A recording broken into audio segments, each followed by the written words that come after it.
This is Matt Rosen, and this is the Grit Mindset with me, your host, Matt Rosen. The mission of the Grit Mindset is to inspire and empower our listeners by delving deep into the journeys of those who have faced significant challenges and emerged stronger.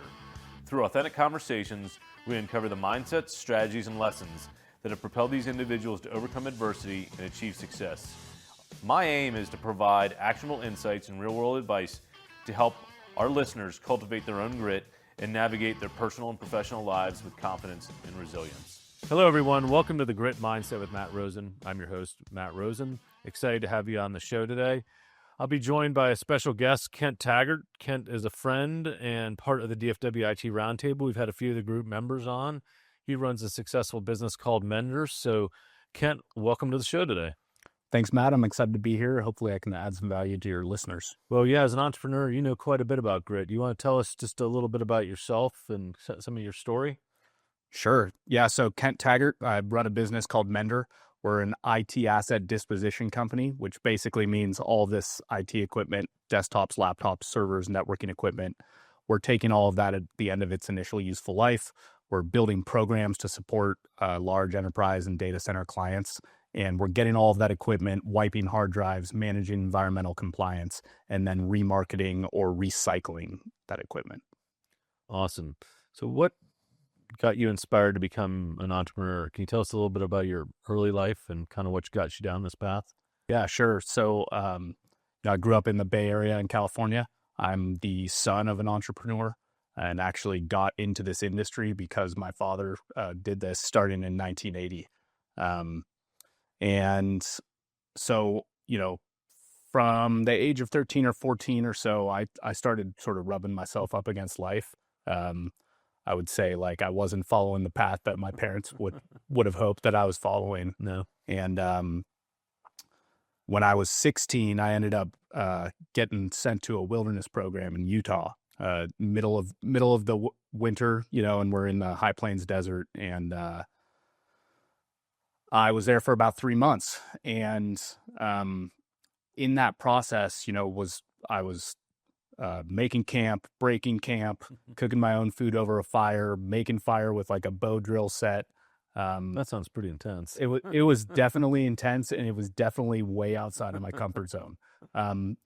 But I developed a deep connection with the natural world as a result of that. I also think that was really the genesis of the grit mindset, if you will, for me. I had to make do in a tough environment. It didn't do any good for me to curse the circumstances. And if it's snowing outside and you need a fire, you got to figure out how to go find kindling and make the fire. It doesn't do any good to complain, right? So I think that was sort of a pivotal moment for me. Ended up going to boarding school in Western Montana after that. Did a lot more camping and backpacking and rock climbing and all sorts of stuff. And then took a long time to get through college after that. Went sideways and sort of dropped out and got back in.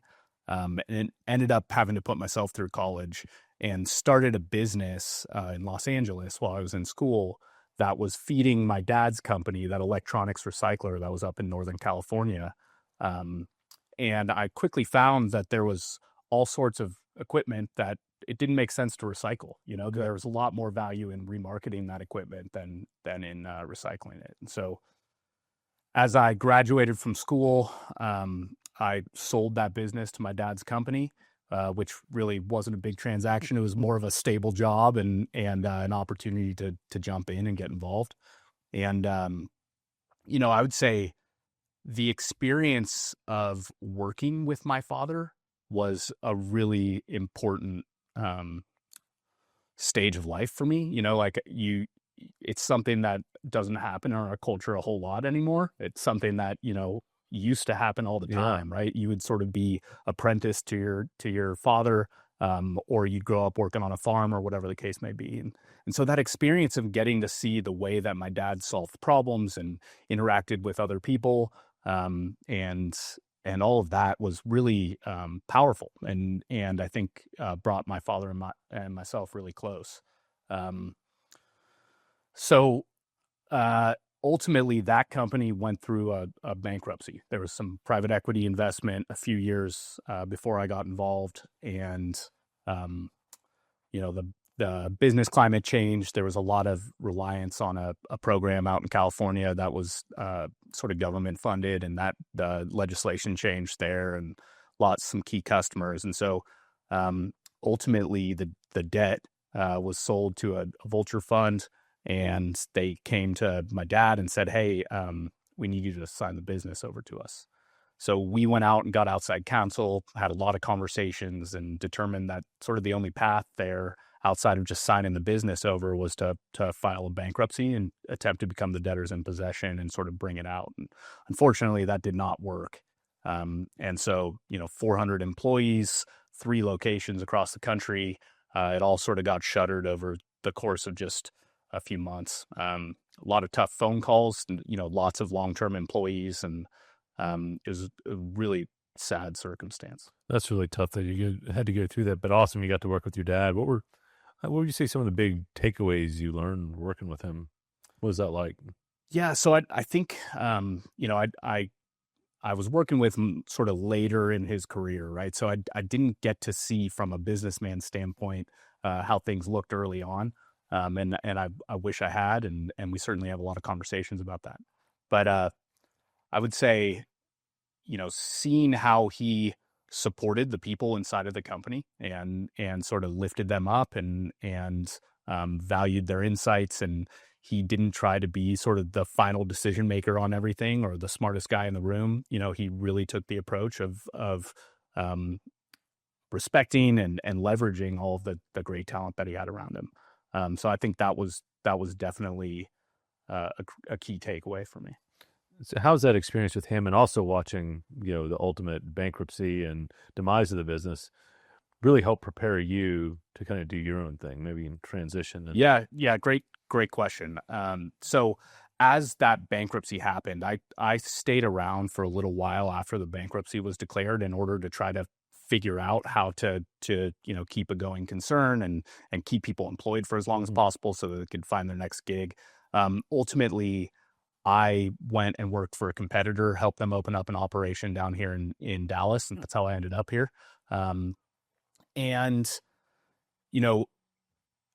I worked for that competitor for about a year and realized that there was, it wasn't a good culture fit for me. I really want to be creating as opposed to maintaining. And so, split off, joined up with my partner today, Robert Irwin, and we started Mender.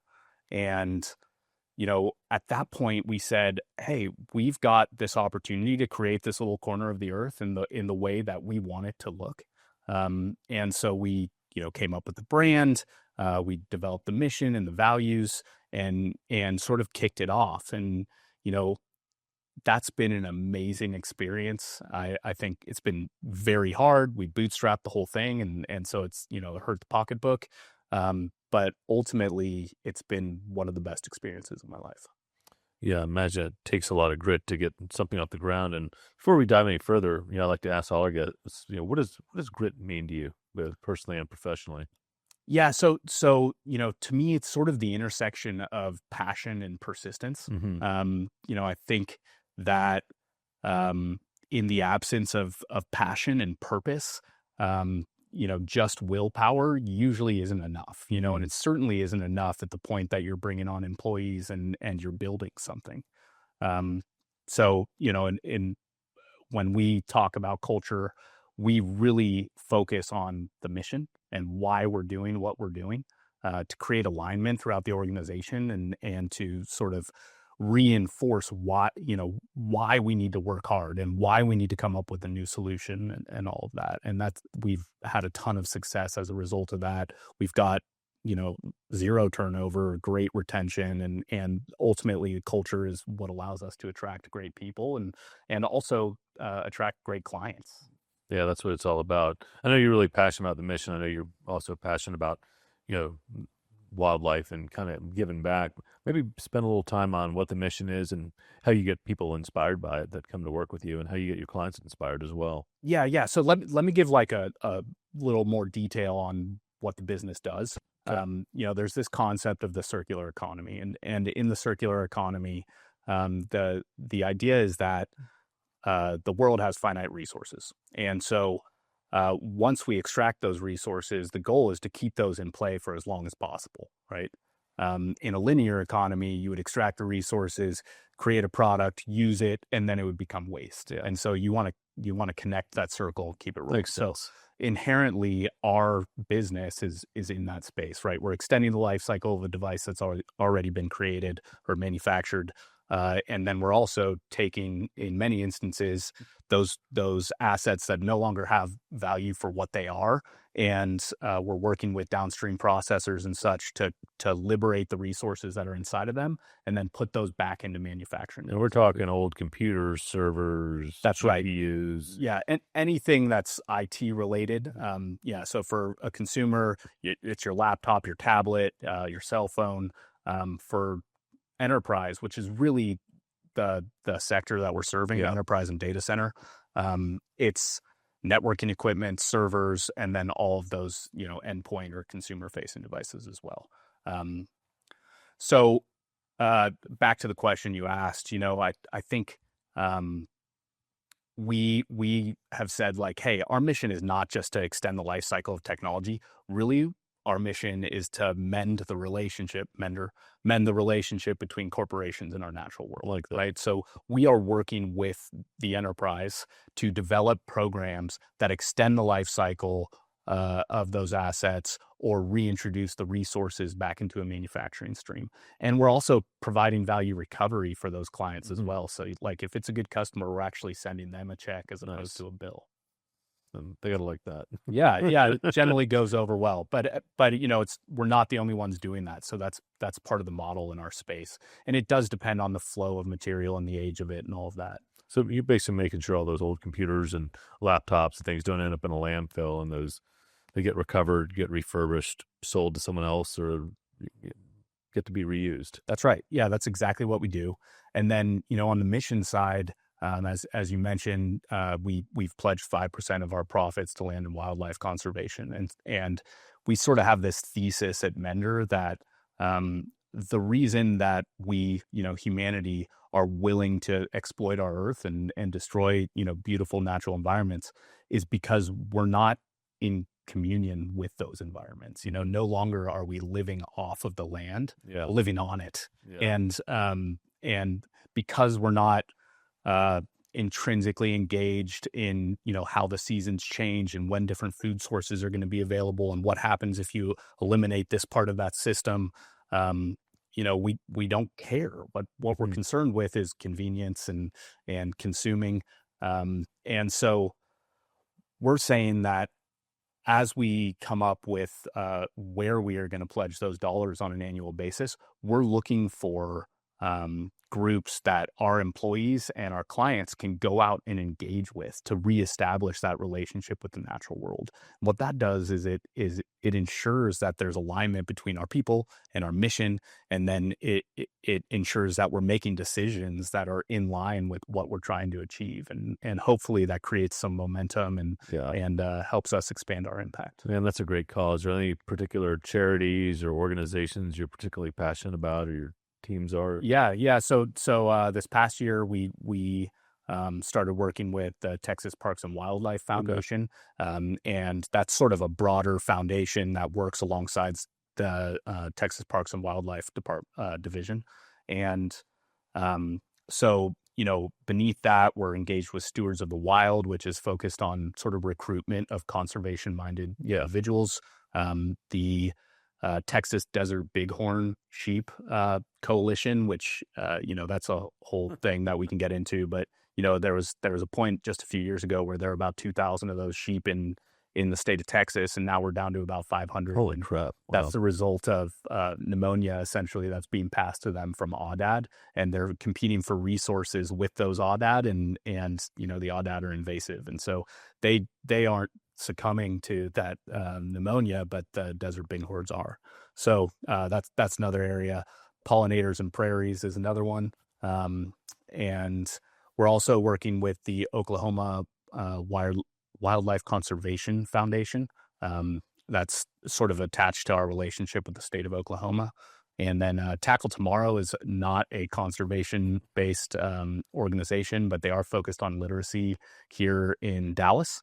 It's a organization that I've been fortunate to join the board of, and it's run by Charles Haley, and that's just been awesome. And we're volunteering and giving computers and all sorts of things to that foundation as well. That's awesome, man, that you're having a lot of success with giving so much back to the local community and to the world we all share. So let's get back to Mender, and what have been some of the early learnings, early challenges in building your own firm? What have you had to kind of persevere through? Yeah, so we started the business in October of 2019, and that was what 5-6 months before the pandemic broke out, and so we had begun to start to transition some clients and build the business, and then all of a sudden the world came to a stop, and nobody is picking up the phone to figure out how to get rid of old IT equipment. That's sitting in an office somewhere, right? And they're not worried about it. So we had to figure out how to keep the lights on. We had a lease, we had employees, and so we actually completely pivoted, and for a period of time, we just stopped doing our core business, and we started buying trailer loads of returns and overstock from like Home Depot and Lowe's and other retailers like that. And we opened up a warehouse store, and people are doing projects at home while they're stuck there and stuff like that. And so it worked out great for about a year and a half. That space ended up getting really impacted, and so like our cost for all of that product went up, and we somehow had all these competitors. So as we transitioned back to the core business, but like that would be an example of we had some resources available to us. We had to make the best of the situation, and we did it, and it worked for a time, and then we were able to pivot back. So I think that's a good example of attempting to apply grit in a difficult situation. Absolutely. Yeah, a lot of businesses went under, didn't know what to do. And that's right. You're like, we're just going to have a new business model for a while. That's really cool. Any, I'd say major failures or obstacles you've had during your career that created some of the grit that you exhibit? Yeah, listen, I almost explicitly learn through mistakes. Like I'm not the smartest guy in the room. I'm not following a curriculum. So I would say most of the things that I've learned are because I made a mistake, I stepped back, I reflected on it, and then I tried something else. There's a great Viktor Frankl concept, that he discusses in Man's Search for Meaning. And he says, in between stimulus and response, there's a space. And in that space lies our growth and our freedom.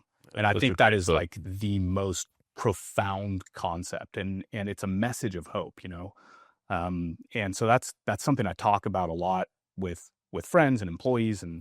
But what it means is that we always have an opportunity to determine or choose or be intentional about how we respond to a situation. And I think that's a lot of what grit is, right? It's like, oh, something difficult happened, or, oh, there's a big project that's in front of us, and we've got to figure out how to respond to that in a way that's going to move things forward, that's going to allow us to achieve our goal or work towards our mission. So that's been a really valuable sort of insight. And I leverage that wherever I can. So be curious if you could share a story of where you faced failure or a big challenge and applied that principle. Yeah. Let's see. Like the COVID example I just gave you would definitely be something there. We have a very large client and, a hyperscale type data center client. And they came to us the middle of last year, and they had a huge amount of excess. And we're talking like ICs that they had purchased to build a GPU.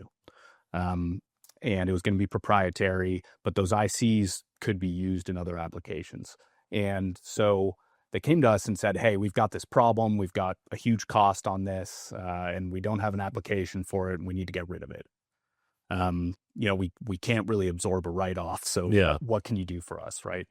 And over the course of about 2 months, we worked out a deal where we were able, without putting any of our own cash up, which we couldn't have done, quite frankly, based on the size of the deal. We worked out a deal that actually allowed that client to make a profit on this equipment that they purchased, couldn't return back to a manufacturer, and that we were able to remarket for them. And then we were able to make a spread there in between as well, of course. And that took, I'm talking overseas with buyers. My partner is working upstream with that client. And first of all, it was a test of our partnership, right? Yeah. Because we're both sort of aligned in that we want to put something together here, but we've got a different set of clients, if you will, that have different needs and demands. And we're working through the night to put this all together. I would, for 3 weeks of that, I was up on vacation in Canada. And it was just putting the nose to the grindstone and cranking it out and having the tough conversations and figuring out how to navigate through it. And at the end of it, we were able to string it all together, made a margin, and quite likely saved somebody's job inside of that client, and have built a ton of credibility as a result of it as well. That's awesome. No, that's a great story. And what's an IC for all of our listeners? Integrated circuit. Okay. Yeah, so that, that's a chip that goes on a circuit board. Got it. So they had a bunch of chips, didn't know what to do with them. You helped them create an aftermarket, made some profit along the way. Yeah, that's right. And we're doing that with components like ICs or memory or hard drives or whatever the case may be, as well as complete assets, servers, desktops, you name it. Got it. So company's growing quickly.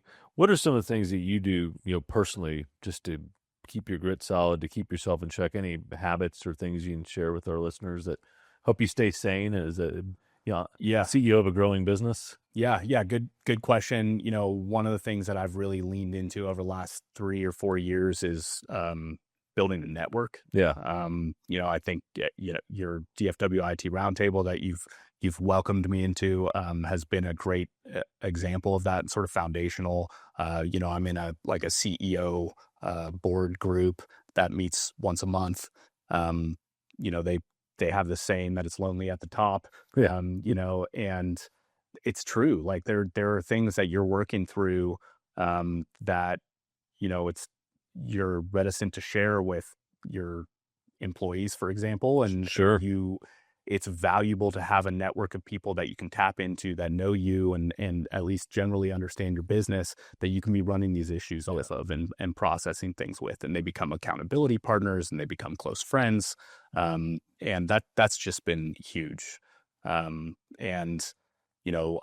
look at that and I say, in order to build that network, I've taken the approach of how can I add value to the situation instead of how can I extract value from this situation. Yeah. And you've done a great job of that, coming into a group that's been around 20 years and immediately adding value and, looking to add value before expecting to get something. Yeah. I think you've lived that and demonstrated that. There's this Jungian idea of the different stages of life that we go through, and the phase of life that probably stands out to the most of us, as sort of the most obvious, is the warrior phase, and so that's going to be happening at the tail end of adolescence and sort of as you enter your career, and you're sort of out there rubbing yourself up against the world and beating your chest and you're a warrior, right? Yeah. And you want to be recognized as that. But I think there's an inherent sort of selfishness there. And so I think, I've gone through a lot of experiences that have humbled me, that bankruptcy being one of them, not fitting into an organization culturally is the other one, and then also starting a business from scratch and not knowing what I was doing really, and having to, be the tugboat that's sort of pulling it along. Yeah. And so, as I've sort of looked up from the business and looked out and focused on building that network, I've said I've got to approach this from the perspective of how can I help these people? And if I were to go at it and say, how can I get something out of this? That's an immediate turnoff to people, and that's not how you build relationships. And I think there's, people are inherently selfish, and coming out of that warrior phase or in that warrior phase, there's a tendency to do that. And so, speaking to maybe the younger crowd out there, I think it's so important that we try to approach every situation and every relationship whether it's your spouse or your children or your potential customer or, a potential mentor, from the perspective of like, how can I give back here? Yeah. Like, don't just go in there looking for something. Also be looking for ways to help. Yeah, I think that's a great message. Is always looking to give back or give first, because you will receive. I'm a big believer the universe keeps score. That's right. Those you help are not necessarily going to be the ones that help you. You talked about your younger self in that warrior phase. If you could pick up the phone and call that younger Kent, 18, 19 years old, anything you'd share or things you wish you knew? Man, I don't know if I'd change a whole lot. Like I really think like I was searching for purpose, Yeah.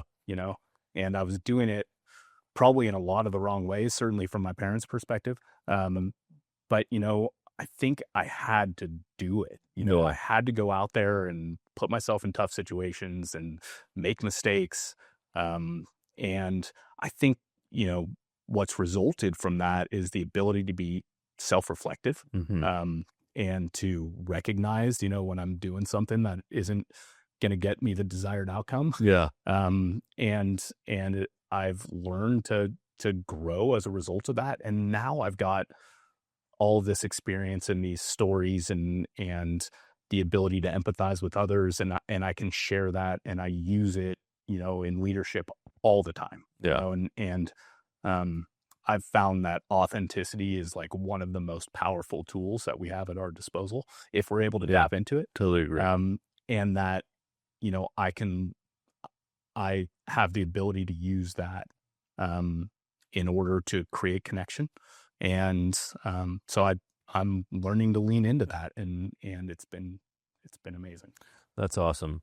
Well, as we're wrapping up here, any lessons learned, messages you'd like to share? We're looking to inspire people to take that entrepreneurial first step, or stick with it, or just take a leadership role. Anything you shared a lot of great insights, by the way. But anything we haven't covered? Yeah. I mean, gosh, there's so much. One thing that I do is I write down quotes. Like I do a lot of thinking, a lot of reflecting. And I write down these quotes because they help me to put into words the things that I experience.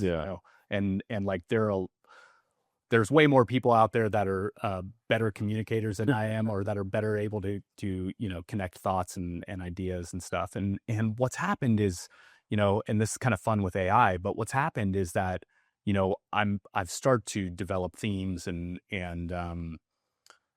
I use literature and quotes and all of that stuff a ton when I'm speaking and when I'm engaging with employees and even clients in many instances. And so I think that's a powerful way to connect with people and to grow as an individual as well. And then I think, from a starting a business standpoint or getting going, it's going to be hard, but difficult things are ultimately what allow us to grow, and taking risk is ultimately what allows us to